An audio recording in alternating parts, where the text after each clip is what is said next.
Hey everyone, I'm Cam LaValle. And I'm Emily Venuti. It is the day before the night before Christmas, day 11 of our web extras, and today we have a super cool one for you. We're going to be taking the ride out to Harpersville to meet up with Jordan Patch, owner of Animal Adventure, and he's going to tell us a little bit about the magical reindeer he has there. They're resting right now, but they're going to have their big night in just a couple of days, so you want to go visit them? Let's go. Let's go. Reindeer are an amazing species found in the frozen Arctic tundras that are wildly adapted for a successful lifestyle in an area where it can be negative 30 degrees day after day after day.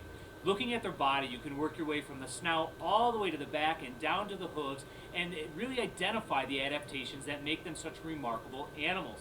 The first thing is even looking at their noses. You'll see they have a huge snout with big nostrils, and what that actually allows is a lot of air to be brought into the body at one time, and all that space, that surface area of the snout, actually warms the air before it travels to their lungs. If they were huffing and puffing negative 30-degree air temperatures, they'd have a problem. So the adaptation in that snout is that it warms it up for them before it gets into the body. Next neat adaptation is you're going to see that the whole body is essentially covered with hair. Now that hair is an insulator. A neat thing about reindeer is they thermoregulate by keeping all of their body temperature, all of their body heat inside. And it's very evident, especially when it snows. When it's snowing on a reindeer, the snow will accumulate on their back because the surface is cold. All the heat is under that fur, pulling that body temperature up and keeping them at a nice sustainable level. Another neat thing about their hair is that reindeer once in a while have to migrate, and they will migrate sometimes to find food if resources are scarce. So they may have to cross bodies of water. So when they're crossing bodies of water, they're not the best swimmers, so their hair is actually hollow, making them buoyant, which raises them up higher in the water. What does that do? Well, number one, it exposes the body, or less of the body, to water, allowing them to stay up and higher. And then once they get out of that body, they can shake, and that hollow hair essentially dries right off. It's a quick exchange for them, going from wet to dry once again. And now that guard hair, like I said, it's hollow, it's insulating, and it also more or less sheds between seasons because it can get warmer in some of the territories they're found. Alaska, Canada, Europe. So what happens is between the different seasons, we see changes in that coat, and obviously each coat maintains or serves a different purpose. Now, while we're talking about seasonal changes, it's important to acknowledge their hooves. Neat thing about their hooves is that they're very flat. If you focus in on them, they're hard, like you would expect, like a goat, or even like the shoe of a horse. But they serve a different purpose, and they take on a different form depending on the season.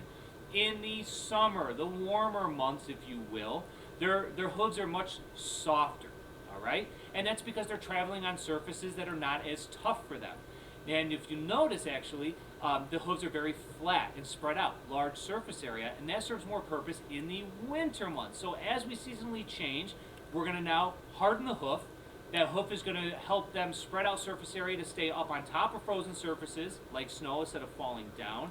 And the neat thing about the hardening of that hoof is it's no longer about walking soft and padded on a soft surface. It's about breaking through frozen water sources. That hoof, when flattening out and becoming hard, is like a shovel head, and they can actually break through frozen streams and creeks and water to get to the resource that they need. Now, another neat thing about our reindeer is moving up to the antlers that I'm holding here. One of the most identifiable characteristics of reindeer. First neat fact is that reindeer, both male and female deer of reindeer, have the antlers, which is unique to many of the other cervid or deer species that we know about, like the white-tailed deer here in America, or in New York specifically. Only our bucks have the antlers. Reindeer, it's both males and females. Now what happens is each spring they start to grow their antlers, and they're a very small nub, okay? And it's covered in a beautiful soft brown velvet. And throughout the spring and the summer and even into the fall, these antlers take on a massive size. They're a living part of the body. They are vascular. That means there's blood flowing through them. And then as we hit late fall, we move into what is called rut, or breeding season. And at that time, what we find is the velvet, that nice brown velvet I talked about, starts to shed off.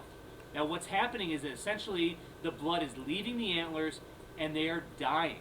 They're losing that vascular characteristic. That means that that velvet no longer has life to sustain it. It peels off.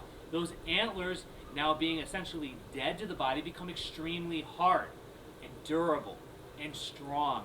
And that's when our male reindeer are going to use those antlers to fight and to court to get breeding rights to breed with the females.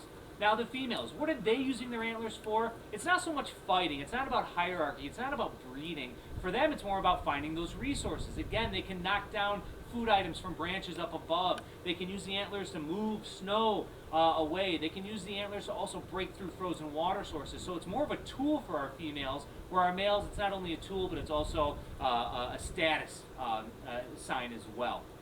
Now, lastly, a neat thing I want to talk about is something we can all relate to when thinking of Christmas carols. Up on the housetop, click, click, click. A neat thing about reindeer is that when they walk, they truly produce that clicking sound. What that is, it's actually a ligament. We might hear it. Oh. It's a ligament that moves back and forth with the hoof and produces an audible clicking sound. So when we hear that song, Up on the Housetop, click, click, click, it truly is reindeer, and soon enough comes St. Nick. Thank you so much, Jordan. I didn't realize that both the male and the female reindeers had antlers because, you know, in Rudolph, Clarice doesn't have any antlers. Yeah, I also like learning that they actually do make a clicking sound when they walk. The song was right. I love that. Click, click, click. So, thank you again for watching today. We got one more day left. Tune in again tomorrow where a familiar face reads an even more familiar story. Happy holidays.